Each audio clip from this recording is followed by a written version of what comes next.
তুমি এখানে বসে? কিছু না, এমনি। খুবই চিন্তিত মনে হচ্ছে। ইয়াতে ভাবছো? তুমি যদি কিছু না মনে করো, একটা কথা জিজ্ঞেস করব? হ্যাঁ বলো। আচ্ছা, মানুষের আপন হওয়া যায় কিভাবে? মানে? তোমাকে দেখি আর ভাবি, একটা অচেনা মানুষ কিভাবে এতটা আপন হতে পারে? সিম্পল। মানুষের ভালোবাসা মানুষের আপন হওয়া যায়। আমি তোমাকে একটা কথা বলতে চাই। না না, এখন আর কোনো কথা হবে না। ওঠো, বিকেলে তোমায় একটা জায়গায় নিয়ে যাবো। কোথায়? আমার পছন্দের জায়গা। ওখানে গিয়ে বসে আমার সব কথা শুনবো।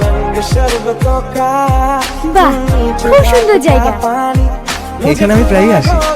এটা আমার খুব পছন্দের জায়গা। আমি কিন্তু তোমার কোয়েশ্চেনটা শোনার জন্য খুবই এক্সাইটেড। আমি তোমাকে ভালোবেসে ফেলেছি। কি হলো? তুমি আমাকে ভালোবাসো না? হ্যাঁ, আমিও তোমাকে অনেক ভালোবাসি। কিন্তু বাবা মা